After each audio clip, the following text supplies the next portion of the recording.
দুরুদের ভিতরে দুনিয়া আখেরাত পুরাটা ঢুকানো রাখা আছে। এই জন্যই তো এক সাহাবী বলছিলেন, ইয়া রাসূলুল্লাহ কতটুক দুরুদ পড়বো? বলে তুমি সিদ্ধান্ত নাও। 4 ভাগের 1 ভাগ, দিনের 4 ভাগের 1 ভাগ। এখনো হয় নাই। অর্ধেক, এখনো হয় নাই। 3 ভাগ, এখনো হয় নাই। তাইলে 24 ঘন্টায় আমি দুরুদে কাটায় দিব। বলছে তাইলে হয়েছে, এখন হয়েছে। এখন যদি আপনি প্রশ্ন করেন দুরুদে সব কাটায় দিব, বাকিগুলা কি হবে? তা আল্লাহ রাসূল এটাও বলছে, তুমি যদি আমার দুরুদের ভিতরে সব কাটায় দাও তো বাকি সব কিছু করা ব্যতীত তোমার মিলবে। সব প্রয়োজন তোমার এটা দিয়েই মিটবে। দুরুদে যে কি রাখা আছে আমরা জানি না। যদি কিছু রাখা না থাকতো তাহলে আল্লাহ এটা কোনোদিন বলতো না যে আমি বন্ধুর দুরুদ বন্ধ হইতে দিব না, আমি পড়তে থাকবো। ফেরেশতাদেরকে বলতেন না তোমরাও পড়ো, আমাদেরকেও বলতেন না তোমরাও পড়ো। যদিও আমি প্রশ্ন উঠায় দিছি যে আমরা তো একদিন শেষ হয়ে যাব, দুরুদ কি শেষ?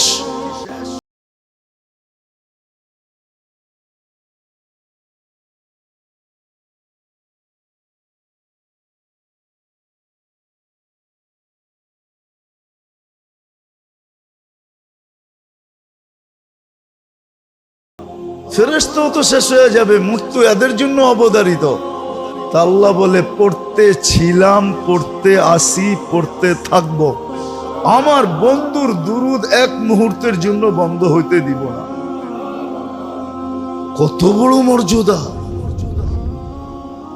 আর যার কারণে সব পাইলেন, আর আপনি আর আমি দুরুদ পড়ি না। একটু চিন্তা করেন না। তাইলে ওই কথা সত্য হবে না কেন যেটা আমি প্রথমে বলছিলাম, যে মুহাম্মদুর রাসূলুল্লাহ সাল্লাল্লাহু আলাইহি ওয়াসাল্লামের নাম শুনলো আর দুরুদ পড়লো না, সে ভাবতে পারে যে আমার নামটা হতভাগাদের লিস্টিতে লেখা, ধ্বংসপ্রাপ্তদের লিস্টিতে লেখা, আর সিল মারা ধ্বংসপ্রাপ্ত। এই জন্য উচিত মেরে দোস্ত, উচিত শুধু একদল দিয়া তো হবে না। এটা উম্মত যতক্ষণ পর্যন্ত 50% উম্মত এই অভ্যাসে না আসবে। আরব দেশগুলোতে অভ্যাস আছে, বহু আরব দেশ বেশিরভাগই অভ্যাস। ওরা দেখবেন কথায় কথায় একজন আরেকজনকে বলবে সল্লু আলান নবী, আল্লাহ রসুলের উপরে দুরুদ পড়ো। আপনার লোকে একটু কাটাকাটি হয়ে গেছে, উচ্চ আওয়াজ হয়ে গেছে, বলবে সল্লু আলান নবী, নবীর উপরে দুরুদ পড়ো। ওদের অভ্যাস আছে, কিন্তু ওদেরকে দিয়ে তো হবে না। পুরা উম্মত যতক্ষণ পর্যন্ত অভ্যস্ত না হবে। আজকে আল্লাহ যে আমাদের উপরে নারাজ, আমি তো মনে করি শুধু এই কারণে নারাজ যে নবীর মূল্যায়ন নাই, মুহাম্মদুর রাসূলুল্লাহ সাল্লাল্লাহু আলাইহি ওয়াসাল্লামের মূল্যায়ন আমাদের কাছে নাই, ওনার আদর্শের মূল্যায়ন নাই, ওনার জাতেরও মূল্যায়ন নাই আমাদের কাছে, ওনার আদর্শেরও মূল্যায়ন নাই। সত্য এটাই। ঘরের মানুষ যখন দেখতে না পারে তো বাইরের মানুষও দেখতে পারে না। আজকে আপনি বলবেন আল্লাহর রসুল সম্বন্ধে মানুষ যখন লেখে, বিজাতিরা, ওরা লেখার সুযোগ পাইছে কেন? ওরা দেখে যদি এতই বড় কিছু হইতো তাহলে তো মুসলমানই মানতো। ওরা তো ওদের নবীকে মানে না, বিয়েতে মানে না, শাদিতে মানে না। ওনার আদর্শ তো ওদের কাছেই ঘৃণিত। নাইলে যুবক নেটে দেখে চুল কাটে কেন? মা বোনরা পর্দা ছেঁড়া ঘুরে কেন? ও পর্দা ছাড়লো কেন? পর্দা ছেঁড়া কি ওর দাম বাড়ছে? না দাম বাড়ছে? দাম বাড়ছে? শব্দটা তো বলা যাইব না। দাম বাড়লো বাড়ছে, দাম বাড়লো বাড়ছে। কাদের কাছে? কার কাছে? শব্দটা আপনারাই বলেন, আমার বলার সুযোগ নাই। এটা দুনিয়া বোঝে, ওর মতোই আরেকটার কাছে দাম বাড়ছে, ওর মতোই কি, ওর মতোই আরেকটা ছাড়ার রশিবিহীন মানুষের কাছে দাম বাড়ছে। কি রশিবিহীন? আসলে যারা মানুষ ওদের কাছে দাম বাড়ে নাই। ওদের কাছে দাম যদি বাড়তো তাহলে তো ও সবকিছু বিলীন করে দিয়া সাজায়া ঘরে রাখতো, যে তুই ঘরের জিনিস ঘরে সাইজা থাক, তাহলে তো গায়রত থাকতো, আত্মমর্যাদা থাকতো। আত্মমর্যাদা তো নাই। তো যেটা বুঝাইতেছিলাম যে আল্লাহর রাসূল তো আমাদের কাছেই আজকে অবহেলিত।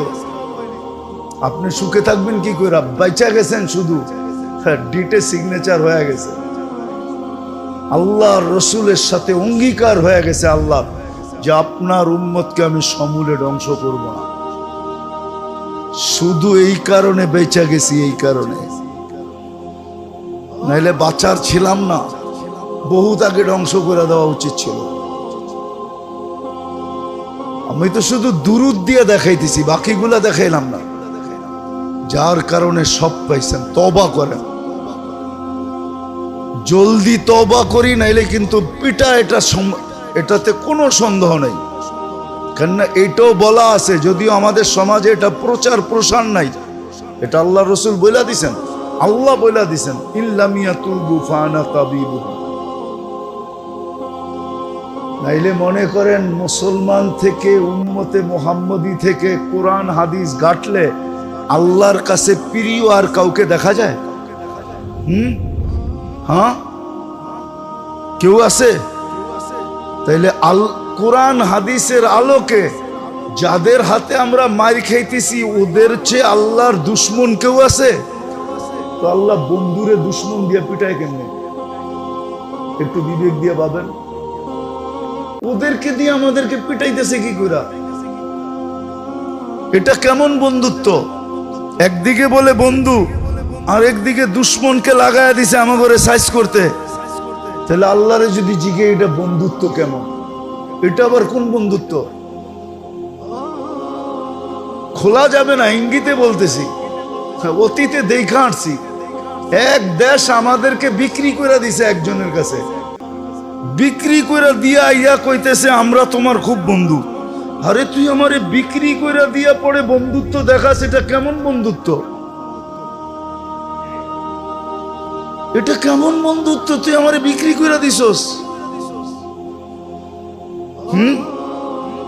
মনে হয় বোঝেন নাই, সবাই বোঝে নাই, বাঙ্গার কোনো সুরত নাই। বুঝলে বুঝলেন, না বুঝলে না বুঝলেন। আল্লাহ কত জিজ্ঞাসা করি এটা কেমন বন্ধুত্ব? বন্ধুত্ব বলতেছেন আর দুশ্মন দিয়ে আমাদেরকে পিটাইতেছেন। তা আল্লাহ বলে পিটাইতেছি এই জন্য, লিউযিকাহুম বাদাল্লাযী আমিলু লাআল্লাহুম ইয়ারজিউন, যে তোদের বিবেকের পর্দা খোলে আর তোরা ইউটার্ন নেস, ফিরে আসস, ফিরে আসবি। আনা হাবিবুকুম, আমি তোমাদের বন্ধু। তারপরে দেখ তোদের উপরে কেউ আঙ্গুল উঠায় কিনা।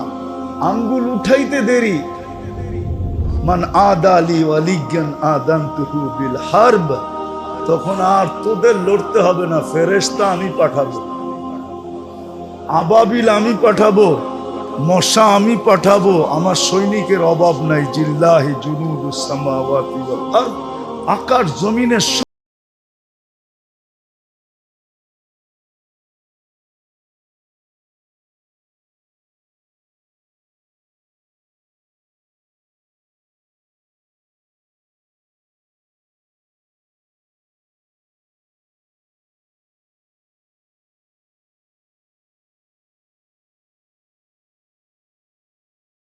রসুলের আদর্শের উপরে চলি। পুরা তো চলতে হবে না, বলেও তো দিছেন সময় হিসাবে, কাল হিসাবে, যুগ হিসাবে কনসিডার করছেন।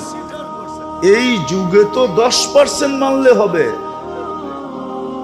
এই যুগে তো একটা মৌলিক সুন্নতকে মানলে হবে, একটা মৌলিক সুন্নত। আল্লাহ রসুলের সবচেয়ে বড় সুন্নত ছিল 5 ওয়াক্ত নামাজ।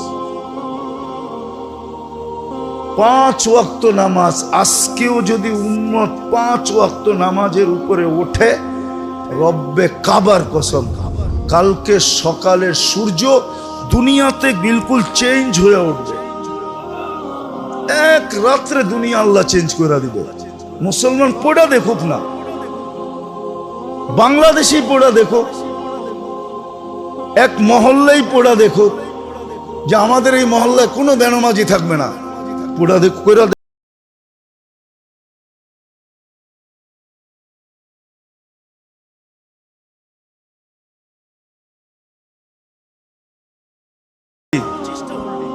পঁচিশটা হোল্ডিং এর মানুষ বলুন যে আমাদের এখানে কোনো বেনামাজি থাকবে না।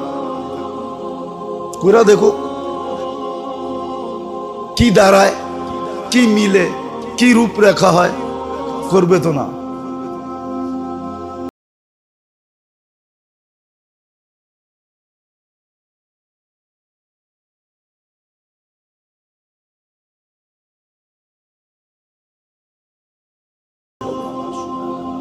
আল্লাহ আমাদেরকে বুঝার, শিখার, মানার, চলার তৌফিক দান করেন।